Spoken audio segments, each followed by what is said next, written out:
perspective in making this a better world is when we're able to bring together those perspectives. We're able to hear and to understand what's happening in practice today, see the broader trends, understand what those levers are in policy and in practice that can get us to the outcomes that we want for our kids, for our communities, and for the country more broadly. I mean, it's an ambitious mission, and we don't always hit it. Like, we don't always get there, but Right. I think it is what we aspire to, and at our best is what we're able to do. Absolutely.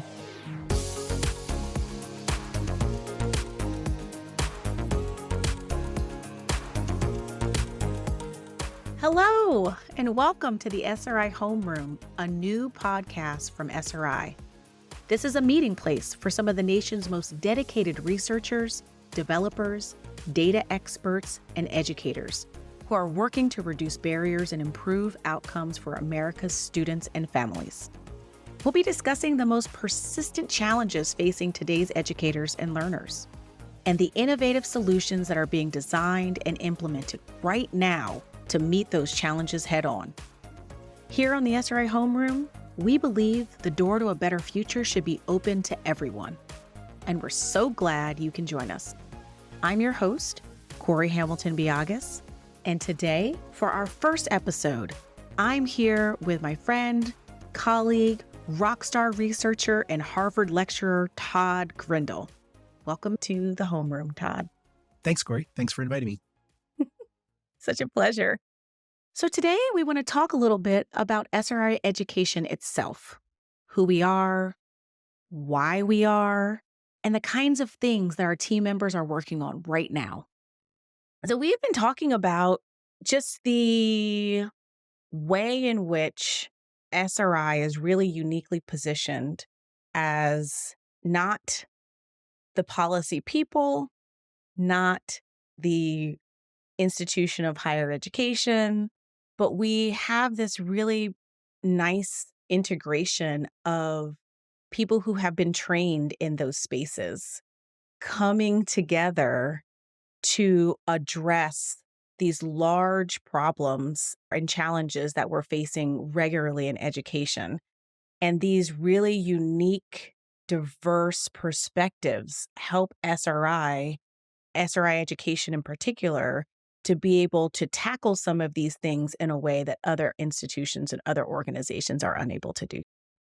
I think so. When I talk to students or other people in the field, they ask, so, how is this different? How is this different from academia or working in in an advocacy group? And one of the ways in which it is different is that, for me as a researcher in academia, the expectation would be that I am the expert on some narrow bit of important information and that I go deep on that. Mm-hmm. In SRI, having expertise is important, right? It's important for us to know about what the research literature says and what's happening in policy. But in this kind of institution, we have to be a little more flexible Yes. to follow what are the needs that we are hearing about in practice and in policy, and to do our best to provide information to help people make decisions Mm-hmm. on a day-to-day basis. And so for my work, as I started, for a while, that meant I did work trying to understand how to incentivize fruit and vegetable consumption among young children who received supplemental nutrition and assistance benefits. That Mm-hmm. wasn't the core part of what I did, but those were the needs at the time, and those were the needs I was being asked to help with. Right. What I do now is I think I've been able to do a lot more of work where I work closely with the policymakers and help them provide information as their needs evolve. We've Mm-hmm. been doing this great set of projects with folks in Arkansas, the Department of Early Care and Education in Arkansas. And it started with, they had a set of questions about how do we reduce the use of suspension and expulsion in preschool programs. Mm. And that often I tell people about that, they're like, what do you mean? Kids don't get suspended and Oh, expelled in yes, they preschool. do. Oh, they do. Yes. And Oh, they they do do. at much higher rates And there's a disproportionate rate of that same disproportionality that we observe in K through 12, we're seeing also at higher rates in that Mhm. early learning setting, that early childhood setting. Absolutely. It is more common among children of color, more Mhm. common among male children, and Mhm. among children with disabilities. Um, Mhm. and really to their credit, the state of Arkansas looked at this and said, "All right, we gotta do something about this. This can't stand. This is not good practice for kids. Nobody wants this outcome. Nobody wants kids expelled from preschool." And 3-year-olds expelled from preschool. that is Right. we're not giving up on kids. We're not giving up on Right. kids ever, but we are certainly not giving up on them when they are 3, 4 years old. We're not gonna do Yeah. When they just got potty trained. right. Um, and We need to keep helping them. I mean, development, you spend time with one 3-year-old, you build one 3-year-old, right? Like Right. development is huge. It's on a huge Yes. range. And what the folks in the state of Arkansas recognized is, well, if you're going to care for 10, 12, 15 3 and 4-year olds, and they have that big range of development, that is not an easy job. That is not Right. easy. And they're not suspending because they're bad people. They're suspending because they need help to understand how to do that better. Yes. So they brought us in to say, hey, we've got some ideas. We've got some things that we're trying. Can you help us understand? Are those working? How might we make those better? Mm. So that project progressed and we learned some interesting things and provided them back to them and they helped to tweak their policy. But then as that went on, they said, you know what? As we look at our work now, one of the things we're wrestling with is that we see that our children in foster care in Arkansas are not enrolling in preschool programs at the rate we would expect them to. We'll pay for it. We'll pay for Right. them to do it. And we can see that this would be really valuable for children in foster care. Can you all help us understand what's going on there and help find Mhm. solutions? And so coming back to like, so what is it that's different at a place like SRI? I didn't start that engagement with Arkansas with an expert in foster care. Right. I started with a spirit of, hey, let's work on this together. Let's understand this together. And when I need help, I'm going to call those academic experts to tell me, hey, I really don't understand the details of this. Can you help me better understand that? But our commitment is to follow these questions, to work within both the supports and the constraints within your community, within your policy context. Things cost money, and states don't always have all the money to do things, but we're going to help you make this better. And that for me has been much more like satisfying on a day-to-day basis Mhm. than having a deep expertise in some form of child development or policy and a long list of publications and things like that. That is really as I Yes. got into this, because I came to this from practice. I was a teacher, I was a program leader. It's just been satisfying for me. And it's the stuff that gets me excited to come to work every day. Well, that's a question I usually ask at the end, so I'm glad that you answered it already. So, so far you've been talking a little bit about your work and the way that SRI is uniquely positioned to reduce barriers and optimize outcomes for children. And your work is more focused on early learning and special education. But what are some of the other areas that SRI education is filling in these gaps and serving as a intermediary, an innovator, a partner? What are the other areas that SRI education is making its mark in the United States?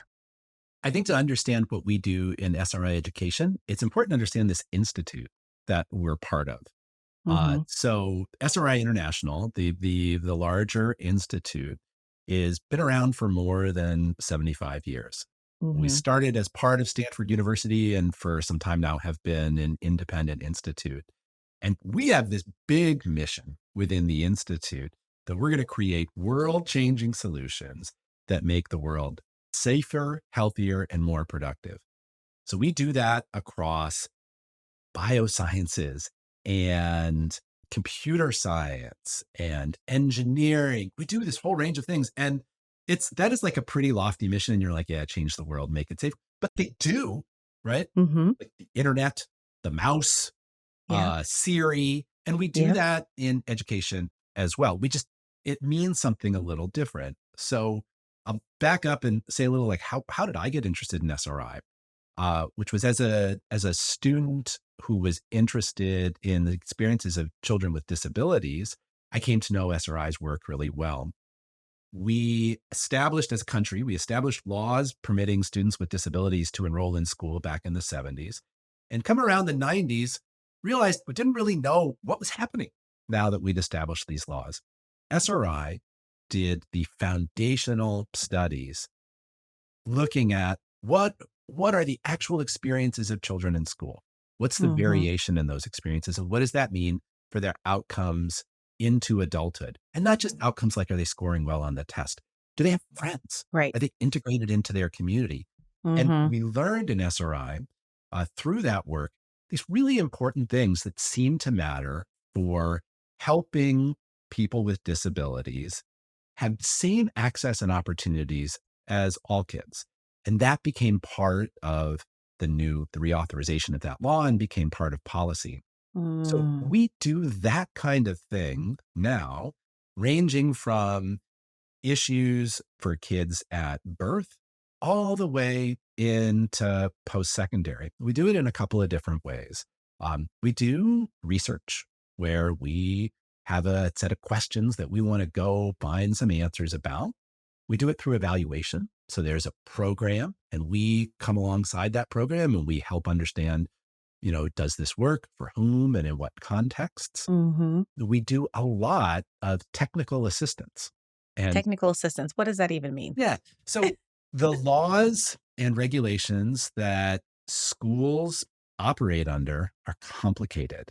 Mhm. And the expectations of state and federal government, of the information that you're going to collect, what you're going to do in this type of situation, what do you do in this type of situation, is not easy. Yeah. So the federal government, recognizing this, provides support to policymakers, to teachers, to state agency officials on how to do all the things that they want them to do. So for example, we run the Center for IDEA. IDEA is the Individuals with Disabilities Education Act, Early Childhood Data Systems. It's called the DAISY Center. Mhm. And in the DAISY Center, we are talking every day to the folks in state agencies who are responsible for implementing the Individuals with Disabilities Education Mm. Act. And so we have expertise on, well, what does the law say? What do the regulations say? And what does research say about what's going to help kids? Mm. So we do that in that space. We do similar work in the Regional Education Lab Appalachia, and that's more focused on K-12, where we're hearing from people within the Appalachian region about what are their needs of practice today. What are the things that they have questions about? If we only knew the answer to this, gosh, we think we could get better at serving our kids in the following ways. And so we'll provide a mix of research and technical assistance, providing that information to help them do their jobs better. Mm. There's one last aspect of what we do that I think we don't talk about as much, but we also are involved in developing new solutions. That can be helping to develop new curricula, Mhm. new ways of teaching. I know my colleague Crystal Thomas is doing lots of work thinking about how do we support teachers and provide curricula for teachers in the mathematics space to have more culturally responsive mathematics curricula. And so we're Mhm. helping to tweak and to do those things. We're also looking to develop tools that educators can use to improve their practice. So my colleague Naya Alazier has been working with our colleagues in the other parts of the Institute who do artificial intelligence and Oh. analysis of video data to be able to track and measure the levels of collaboration between children in classrooms. And so we do all four of those things: research, evaluation, technical assistance, and development. But it's all focused on those questions of how do we improve access? How do we improve outcomes for students? So how are you able to do all of this work? Who are your partners? Who are your clients? How are you kind of coming into this work? What are the entry points that you're using to provide this technical assistance, the research, the evaluation? I'm sure there's multiple pathways for entry. Yeah, it's a big mix. Um, Mhm. if part of it comes from contracts where Okay. either state or federal government says, here, we've got this question. Can you go answer that for us? And answer it for us, please, in exactly the way we want it answered, using these methods. And we say, okay, yeah, we'll go and do that. Some of it comes through partnerships with Mm. commercial entities, where I think when we see a nice fit in terms of the mission of the entity, and it really speaks to the why questions that we ask ourselves about Mhm. every project. Why are we doing this? Why is this worthwhile? We'll partner with them. We get grants from time to time. We'll apply for Mhm. grants that do that. And then the Institute, because we are a research institute, as a nonprofit research institute, we reinvest in internal research and development. I see. So Mhm. I've worked with our speech technology and research lab that does this fascinating work on speech recognition and parsing aspects of speech and using artificial intelligence to identify what people are talking about, how they're feeling. We've worked together using internal research and development money from the Institute to understand how those tools could be applied to support teachers. How could we take that kind of Wow. information, provide it back to teachers in ways that can help them do their jobs better? And it's those sorts of things which are still like they sort of start with, they're like, what if questions. What if we did A, B, and C? Is that Mhm. worthwhile? Is that going to help anybody? Where having that internal funding helps us to answer those questions. And sometimes the answer is that's a bad idea. Don't do that. Right. But sometimes the answer is, oh, wow, we might actually build something here that is really useful. So now Mhm. let's talk to the National Science Foundation or Yeah. let's talk to the Department of Education.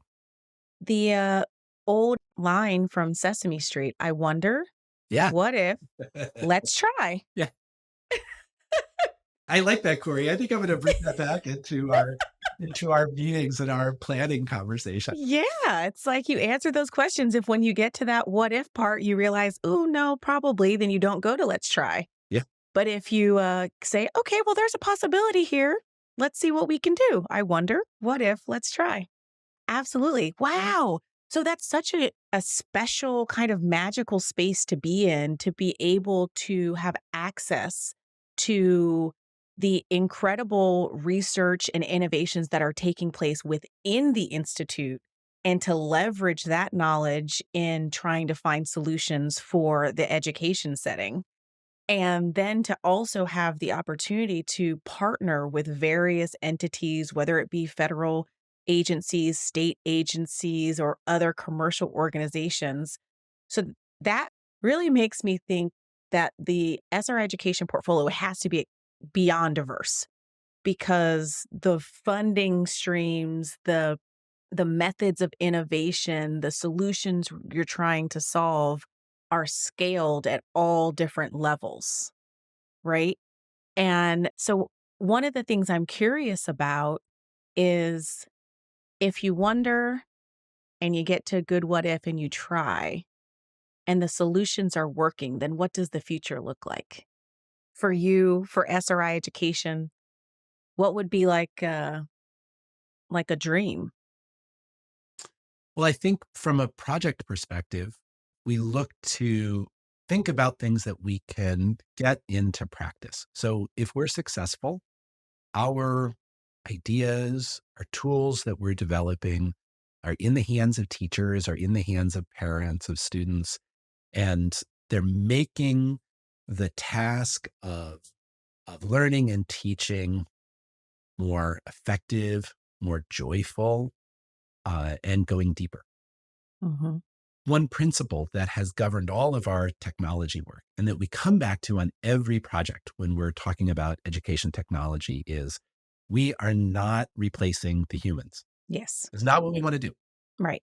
Because education, learning, I subscribe to this model that learning in schools happens at this intersection of content, teacher, and student. Mhm. And you can't cut off one part of that triangle. The interpersonal is necessary. Yes, Mhm. humans are critical to raising humans. Yes. But there are aspects, one of the things we're looking at is there are things that are uniquely human, these interpersonal things that are uniquely human about learning And often teachers and parents as well are engaged in a lot of their time is engaged in tasks that aren't that uniquely interpersonal human part of learning. Mhm. And what we look to do with our tools is to take those things that are time consuming or hassles and that keep you away from that connection. With young kids, we think about it as the serve and return between child and adult, back and forth around a given Mhm. topic or content. Those things that keep you from doing that. Let's see if we can reduce all the time you're spending on that and give you insights that you as the adult can bring to those interactions. Mhm. And It's like that the sometimes, intellectual volley, right? yeah, And yeah. yeah, which is also strength building in a variety of ways, right? We're helping our young people to build that muscle, and that intellectual volley between the adult and the child is an integral part of that brain building, that strength building, that exercise. And there's aspects of that that we do as humans that we do naturally. You watch, pick up a what people across cultures, across communities, you pick up a baby and you are going to coo and talk to that baby, right? 99 out of 100 people are going to do that. Not Right. because somebody's taught them to do it, because it is something about being a human and being with a Right. baby. But there are ways that sustaining and going deeper on that serve and return interaction with children that are aided by instruction, that are aided by supports and insights that sometimes these technology tools can help us to produce. Mhm. Um, so I think getting back to your question of like, what's success? I think success is when we are able to strengthen, when we know, and at scale, we are able to strengthen that human to human connection. At scale. Say more about that. What does that mean when we're able to do this at scale? So the history of education, research, and innovation, um, it's a lot of things that we can show to work in one narrow context. Yeah. And when we look to do them at a district level, when we look to go from the classroom to the district, from the district to the state, from the state to the country, things often fall apart Mhm. because this is a wide and varied country with tremendous diversity in who the students are, who the teachers are, the context in which people live. So we look to our activities, and I think this is in line with what the federal government is looking for too, to go beyond these things that can just work in a lab, the things that can work across contexts, can be useful in a rural community, in an urban community, are applicable in places where the majority of students are learning English as a second language, Mhm. rather than just English language contexts. And there's some real challenges in doing that. And as I said with some of our other work, like sometimes we don't get there, but that is what we push to and what we aspire to in this work. Yeah, and some of that too for us in a researcher setting is about getting out of our own heads in terms of, you know, what are we really trying to accomplish here? So are we so focused on ensuring that every single intervention is implemented exactly right so that it demonstrates the efficacy standards that we are hoping for? Or are we using the approach when we're scaling in particular of like impact? We really want this to be something people can use, and it's something that can be leveraged in multiple spaces, which means that as the researcher who's collecting the data and wants to know how our intervention is going, we may have to let some things go because in order for it to adapt in particular contexts, these ideas that we have that we created in our space, in our lab, in our conversations may not be applicable. And so there's this ebb and flow, I feel like, between a researcher who's holding on really tightly to something they created and the scaling of that thing, which requires it to be more malleable and refined for particular contexts. Have you come across that in your work at all? Gosh, all the time. And it has led me and, the folks I work with to institute this discipline of asking ourselves, how might we be wrong here? We think we found this like let's look at this again. Why might this not be true? I'll give you an example of one recently. So I mentioned we've done some of this work with our like tremendously innovative colleagues in the speech technology and research lab. And we were interested in how we can use these tremendous tools, these innovative tools that their lab has on categorizing different aspects of speech to help teachers improve their practice. So we measured a range of things. We measured their question asking behavior. We measured their use of different types of praise. We measured their tone of voice and when they were excited or not excited. And then we went back and we looked at the data and we had, a handful of teachers who said, oh, okay, well, this group of teachers, these are the really good teachers based on our metrics. And these teachers are struggling. And then we said, well, why might we be wrong? And we looked and we found that all the teachers we classified as really good teachers were white. Wow. And all the teachers we had classified as struggling were teachers of color. Wow. And we realized that it is because the development of our indicators of what is good Mm, practice, what is good mm, language interaction in this context, were so deeply informed by the perspectives that I bring to this as a white person and that the other people on the team brought to it, that what we were measuring was totally wrong. That what we were really capturing in what our measures of quality were measures of whiteness. So we went back to the drawing board and we brought in wow. new perspectives Mhm. to help us deconstruct this and say, well, no, we don't want to measure the implementation of a particular cultural perspective. What we want to understand is what's good for kids. Right. And so I think that's a way where if we are not asking ourselves that question of how might we be wrong, what does this look like at scale, where we can create tools that are not just like unhelpful, but are bad, that are doing Right. bad things. Right. Uh, Harmful. yeah, They don't need- we're not going to do that. We're not going to be Right, harmful. right.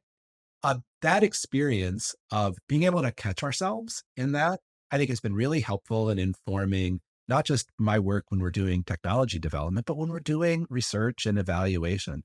How might we be wrong here? Not in the statistics.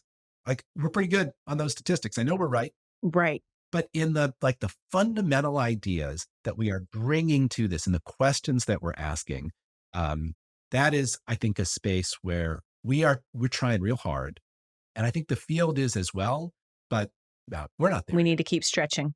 Yeah. Mhm. So how do people stay connected with you and the work of SRI? How do we do that? Or is it important for people to do that? I think we want people to follow our work and to be engaged with us. I think we have so many wonderful projects and tools and resources that people can really benefit from. So if people want to connect, what are the best ways to connect? So we look to share our work in different ways that fit different audiences. So I mean, with you, how do people connect with Todd how do Grindal? they connect with me? Yes, with Oh, you. so I love talking to people. Just this morning, I was talking to somebody who was a student and is interested in SRI, and we talked for an hour about a million different things. I love talking to people and be they students or practitioners or other researchers. People can always email me. Okay. We'll put it in the show notes. And I post on Twitter, honestly, a lot less than I used to. I think a lot of other people, and that used to be a big place where I was sharing lots of our work. Mhm. Um, but we have a really nice website at SRI with information on our projects that's connected to specific staff. And so I'd invite people to go there as well. Okay. Um, we're always at conferences, both practitioner and research conferences. So invite folks to talk to me there, but Okay. email me. I love to talk. We'll make sure that we include all the different ways to stay connected with Todd and SRI Education in our show notes. Awesome. It has been such a pleasure chatting with you this morning, Todd. Oh my gosh. Yeah. Thank you so much, Kori. Like, can I do it again next season? Right. This is fun. Absolutely. All right, cool. And thank you all for listening to the SRI Homeroom, brought to you by SRI Education, a division of SRI International. We'll talk again soon. Bye. Bye-bye.